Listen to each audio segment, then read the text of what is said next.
Everyone let's deal with another very simple question जुन चाहिँ रहेको छ 35 नम्बर ओल्ड इज गोल्डको।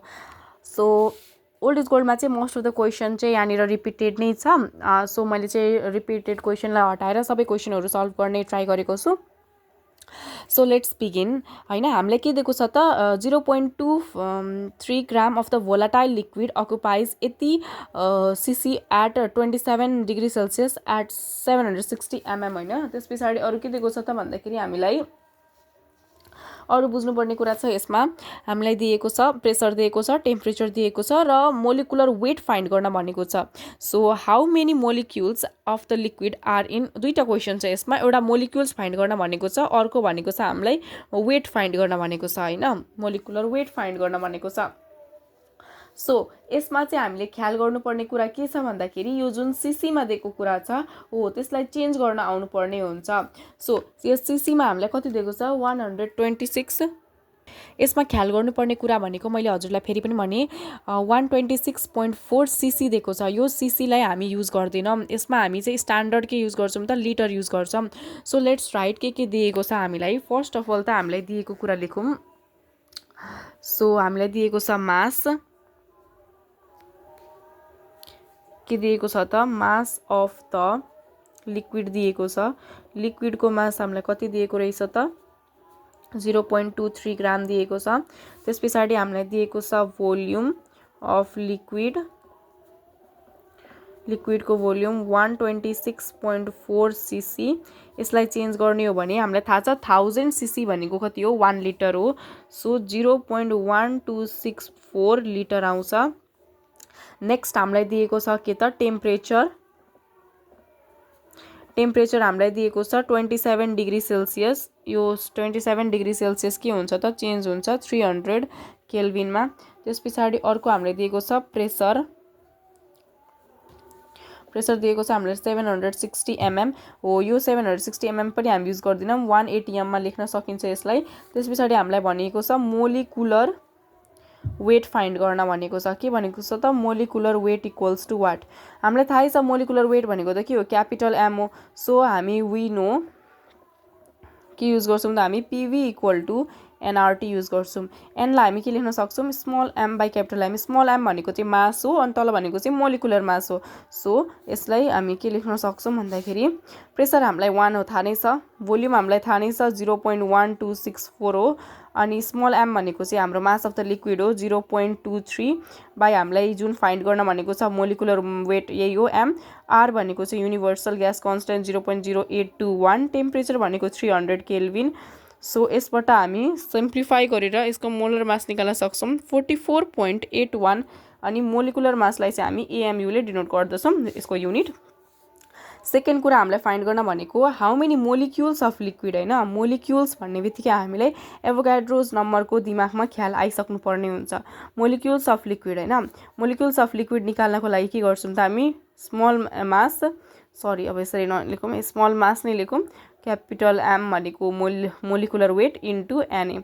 यो भनेको हामीले मोल कन्सेप्टमा पनि पढेकै हो, given mass by molar mass into Avogadro's नम्बरले मोलिक्युल्स दिन्छ भन्ने कुरा थाहा नै छ। हामीलाई मास दिएको छ 0.23 अनि 44.81 molecular mass 6.023 into 10 to the power 23 दिएको छ।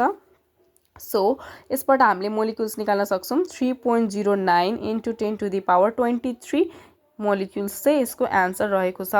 यो क्वेसन एकदम सिम्पल छ। यसमा हामीले मात्र थाहा पाउनुपर्छ कि पिभी इक्वल टु एनआरटीबाट हामी मोलर मास निकाल्छौँ र मोलिक्युल्स निकाल्न त सजिलो छ। सायद यो स्टेट्स अफ द म्याटरमा सबैभन्दा सजिलो क्वेसन नै 35 नम्बर हुनुपर्छ। सो हाम्रो अर्को अझै सजिलो क्वेसन रहेको छ, योभन्दा नि सजिलो क्वेसन छ। यसमा चाहिँ के भनेको छ भन्दाखेरि हामीलाई मोलिकुलर फर्मुला फाइन्ड आउट गर्नुपर्ने छ, जहाँ चाहिँ हामीलाई के भनेको छ भन्दाखेरि हल्का ट्विस्ट छ तर यो बुझ्यो भने चाहिँ सजिलै गर्न सकिन्छ। के छ भन्दाखेरि होइन सेचुरेटेड हाइड्रोकार्बन यति छ अरे, सेचुरेटेड हाइड्रोकार्बनको यो फर्मेट दिएको छ through a porous membrane as twice as fast as SO2।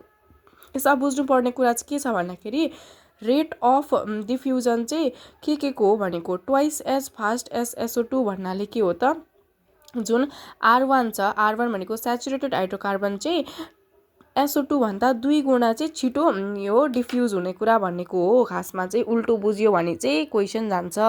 So अब यति रेट अफ कुरा बुझिसके पछाडि हामीलाई थाहा छ SO2 को मोलिकुलर वेट गर्ने, अनि त्यसको मोलिकुलर वेट गर्ने, अनि त्यस पछाडि molecular weight of saturated hydrocarbon आउँछ। अनि मोलिकुलर वेट आएपछि त्यसलाई फर्मुलामा एक्सप्रेस गर्ने, अनि त्यसरी चाहिँ हामी के निकाल्न सक्छौँ त यसको मोलिकुलर फर्मुला निकाल्न सक्छौँ। मैले आउटलाइन भनिदिएँ। अब हामी यसको सल्भिङतर्फ लागौँ है। फर्स्टमा हेरौँ, सेचुरेटेड हाइड्रोकार्बनको मोलिकुलर वेट हामीलाई यति दिएको छ। R1 भनेको चाहिँ एक्स, R1 भनेको rate of diffusion of SO2 gas, R2 भनेको rate of diffusion of saturated hydrocarbon. So यसरी हामीलाई क्वेसनले यहाँनिर ट्वाइस भनेर यसरी फर्मेटमा दिएको छ, त्यही फर्मेटमा हामीले राख्यौँ होइन। त्यस पछाडि हामीलाई थाहा छ molecular weight of the SO2 भनेको 32 हो। Molecular weight of the saturated hydrocarbon थाहा नै छैन हामीलाई, सो हामीले लेट गऱ्यौँ। त्यस पछाडि हामीले यो ग्राम्स लको डिफ्युजनवाला फर्मुला युज गऱ्यौँ होइन। यसमा सबैले गल्ती गर्नुपर्ने कुरा के हो भन्दाखेरि गल्ती गर्ने नै गर्दछन् धेरै जसोले, कि यसमा M2/M1 को ठाउँमा M1/M2 गरेको थियो। मैले पनि त्यही गरेको थिएँ, तर यस्तो चाहिँ होइन। यसको हामीले फर्मुला थाहा पाउनुपर्छ। कहिलेकाहीँ कन्फ्युज भइन्छ। टाइम भन्यो भने चाहिँ M1/M2 गर्ने हो, रेट भन्यो भने चाहिँ यसरी गर्ने हो होइन। अब यसबाट हामीले चाहिँ मोलिकुलर वेट निकाल्यौँ, 16 MU आयो।